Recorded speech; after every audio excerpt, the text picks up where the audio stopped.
Ikalimang kabanata. Magsiparito ngayon, kayong mayayaman, kayo'y magsitangis at magsihagulgol, dahil sa mga karalitaan ninyong sa inyo'y darating. Ang inyong mga kayamanan ay mga bulok, at ang inyong mga damit ay nginangat-ngat ng tanga. Ang inyong ginto at ang inyong pilak ay kinakalawang na. At ang mga kalawang na ito ay siyang magiging patotoo laban sa inyo, at gaya ng apoy na lalamunin ang inyong laman.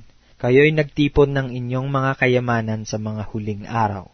Narito ang kaupahan ng mga manggagawa na nagsiani sa inyong mga bukid, na iniring ninyo sa pamamagitan ng daya ay humihibik. At ang mga hibik ng mga nagsiani ay nagsipasok sa mga pakinig ng Panginoon ng mga hukbo. Kayo'y nangabuhay ng tamasa sa ibabaw ng lupa at nangagalak. Inyong pinataba ang inyong mga puso sa araw ng patayan. Inyong hinatulan, inyong pinatay ang matuwid, hindi niya kayo nilalabanan. Mangagtiis nga kayo, mga kapatid, hanggang sa pagparito ng Panginoon. Narito, inaasahan ng magsasaka ang mahalagang bunga ng lupa na may pagtitiis, hanggang sa tanggapin ang ulang maaga at huli. Mangagtiis din naman kayo, pagtibayin ninyo ang inyong mga puso, sapagkat ang pagparito ng Panginoon ay malapit na.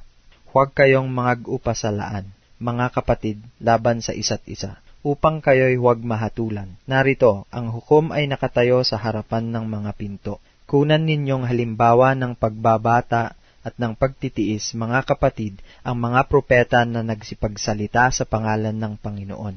Narito, tinatawag nating mapapalad ang nangagtiis.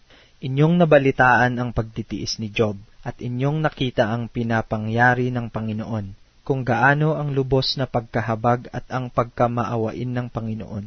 Ngunit higit sa lahat ng mga bagay, mga kapatid ko, ay huwag ninyong ipanumpa, kahit ang langit, ni ang lupa, ni ang anumang ibang sumpa, kundi ang inyong oo ay maging oo, at ang inyong hindi ay maging hindi, upang kayo'y huwag mga hulog sa ilalim ng hatol.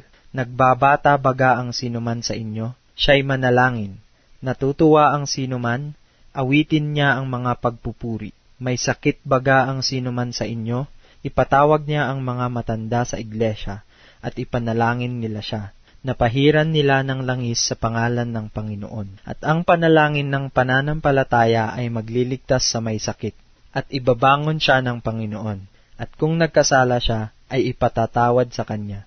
Mangagpahayagan nga kayo sa isa't isa ng inyong mga kasalanan, at ipanalangin ng isa't isa ang iba, upang kayo'y magsigaling. Malaki ang nagagawa ng maningas na panalangin ng taong matuwid. Si Elias ay isang taong may pagkataong gaya rin ng atin, at siya'y nanalangin ng buong ningas upang huwag umulan, at hindi umulan sa lupa sa loob ng 3 taon at 6 na buwan. At muli siyang nanalangin, at ang langit ay nagbigay ng ulan, at ang lupa ay namunga ng kanyang bunga. Mga kapatid ko, kung ang sinuman sa inyo ay nalilihis sa katotohanan, at siya'y papagbaliking loob ng sinuman, ay alamin nito na ang nagpapabalik loob ng isang makasalanan mula sa kamalian ng lakad niya ay magliligtas ng isang kaluluwa sa kamatayan at magtatakip ng karamihang kasalanan.